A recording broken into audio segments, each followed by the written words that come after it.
नमस्कार दोस्तों कुंडली में राहु 12वें स्थान पे हो, केतु 6ठे स्थान पे हो, जो कि मेरे है, और राहु की महादशा भी आ जाए तो राहु यहां क्या कर सकते हैं और केतु यहां क्या कर सकते हैं।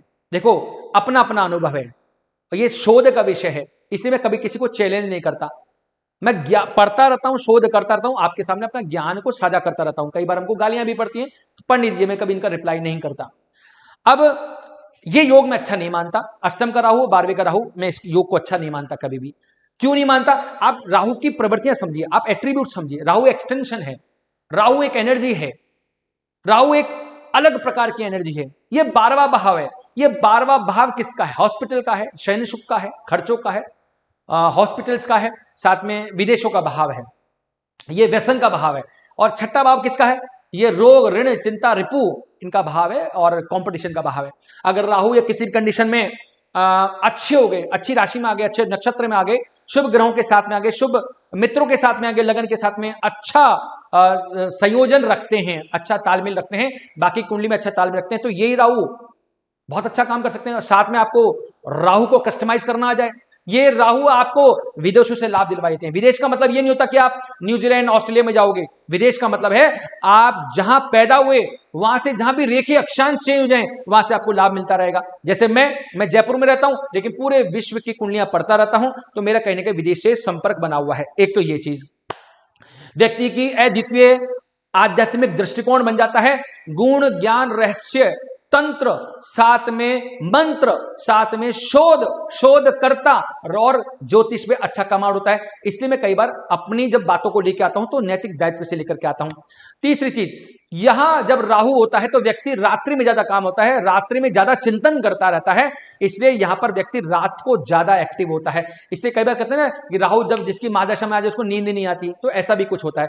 तो राहु अगर यहां आता है और अच्छा हो जाता है तो बहुत अच्छे फल दे सकता है, व्यक्ति को एक अच्छा साधक भी बना सकता है, बस वो गलत चीजों में न फंस जाए।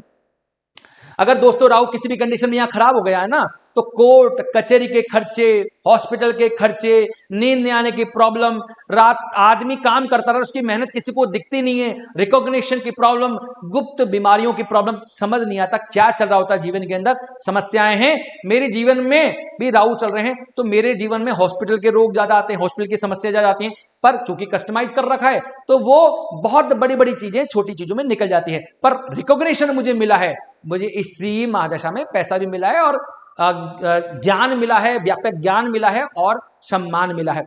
अगर केतु कुंडली के अंदर छठे भाव में आ जाएं और अच्छे हो जाएं तो गुप्त शत्रुओं, ये गुप्त शत्रुओं का भाव है, गुप्त शत्रुओं पे विजय दिलाते हैं, मुकदमे में विजय दिलाते हैं, गुप्त बीमारियां आती रहती हैं जिन्हें मालूम ही नहीं चलती हैं, उनका नाश करते रहते हैं यहां पर केतु, और व्यक्ति को एक वैकल्पिक आध्यात्मिक सोच दिलवाते हैं, वैकल्पिक मेडिटेशन सोच दिलवाते हैं। आदमी आयुर्वेद में रेकी के अंदर अपने उपचारों को करता रहता है, मानता रहता है।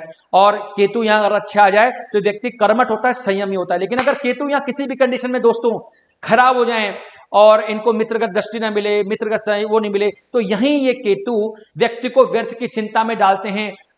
एक अज्ञात भय व्यक्ति को डराता रहता है। कहते हैं मनोविज्ञान जो समस्याएं होती हैं वो आती रहती हैं। यहां पर कोर्ट कचहरी के चक्कर लगाने पड़ जाते हैं, पेट की बीमारियां, पेट से संबंधित रोग आते रहते हैं, समझ ही नहीं आता क्या रोग आ रहा है, डायग्नोज ही नहीं हो पाता, तो डायग्नोज नहीं हो पाता, उपचार क्या करेंगे? तो यहां पर केतु ये समस्या कराते हैं, और आदमी को फिर वही सेम चीज कि आदमी को अपनी मेहनत का लाभ नहीं मिल पाता है, समाज का बहुत भारी दबाव होता है। तो अगर आपके जीवन में राहु केतु यहां है, उनकी महादशा अंतरदशाएं चल रही हैं, तो दोस्तों सबसे पहले धर्म को माने, ईश्वर को माने, और हमेशा जितना आप ईश्वर के पास जाएंगे, राहु की नेगेटिव एनर्जी आपकी क्या होती जाएगी? खत्म होती जाएंगी।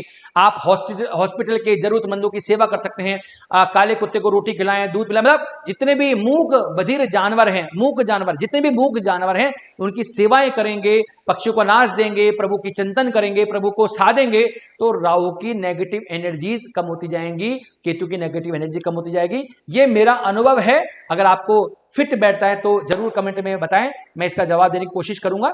नमस्कार।